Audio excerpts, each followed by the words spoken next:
de référence littéraire. Et c'est ainsi que j'ai voulu rendre hommage à mon enseignant et collègue Haj Mguene. Alors, fin de partie. À l'heure où le glas avait sonné, dans un vol de nuit et à huis clos, tu as quitté la terre des hommes, tu as lâché du lest, sans bruit ni fureur, à la faveur d'une nuit d'été, d'un vol de nuit, tu as fait tes adieux aux arbres. Tu as abandonné une comédie humaine pour une céleste comédie, pour un coin de verdure dans un paradis artificiel. Tu reposes enfin, échappant à ces saisons en enfer, brisant les fers, fondant le ciel. Tu es parti en ascension vers tes illuminations. Ce n'était pas une mort, non. La mort ne pouvait pas être dans l'ordre des choses.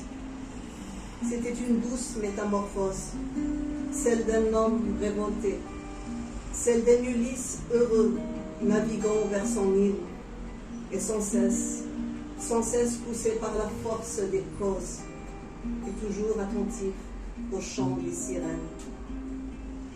C'était l'embrasement d'un Prométhée en feu, détenant seul la clé de cette parade sauvage.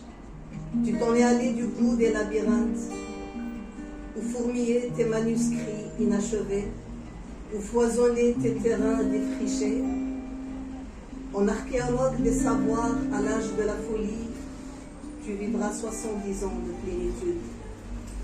Et tu n'es jamais parti qu'en t'apprêtant à partir, entamant ton voyage au bout de la nuit, un voyage sur le bord des chemins qui montent, survolant les collines oubliées, surplombant les fleuves détournés, être broyant le néant, cheminant par-delà le bien et le mal. Hajj le magnifique, Hajj le passionné, Hajj le colérique, toi le sulfureux, tantôt furieux, tantôt blagueur. Tu t'en vas sur tes routes discrètes, poursuivant tes quêtes. Tu repars tel un grand monstre vers tes aventures secrètes, vers tes domaines magiques où ont lieu d'étranges fêtes, où planent, majestueuses tes ombres gardiennes. Et dans les nuits miroitantes d'Oran, tu te fondais dans le monde des losers, dans l'univers des rails qui déraillent, paroles sages de shir qui déraisonnent à tue-tête. Surgissaient alors ces ombres sultanes, dont les voix t'assiégeaient, dont le vécu te piégeait. Ces voix de femmes, tes femmes, ces mères, sœurs, filles, amis, aimés, Hajj l'affectueux, tendre étaient ces nuits, où les récits se défaisaient de leurs nœuds, où des senteurs marines refluaient vers les artères des planteurs, où tu avais quartier libre de Kassen et à rue Stalingrad.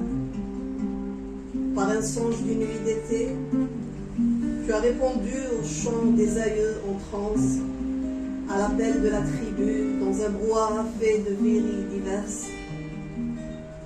Tu as transcendé le temps, surpris l'espace, brisé les chaînes de l'ici-bas. Les lumières ont dû paraître intenses au bout de là où tu reposes le repos du juste. Bel ami, l'écume des jours nous voilera ton sourire, ton rire. Tu t'en es allé en paix, Hajj, la vraie vie est absente, et l'homme tient rarement ses promesses. Va voir ce que l'homme a cru voir, car évidemment, comme tu aimais à le dire, tu auras eu raison de tous tes dédains, de toutes tes moqueries, puisque tu t'évades. Tu t'évades de la vaste prison des miraculés de l'instant, des manquants de demain. Encore une fois, les généreux célèbrent ton souvenir, se remémorent tes blagues et ton rire. Encore une fois, ils forment une halqa poétique, le jouet de tes amis, dédramatisent le nœud, magnifient le moment. En gouelle, en beau diseur, ils te racontent, te regrettent, ils te convoquent parmi nous.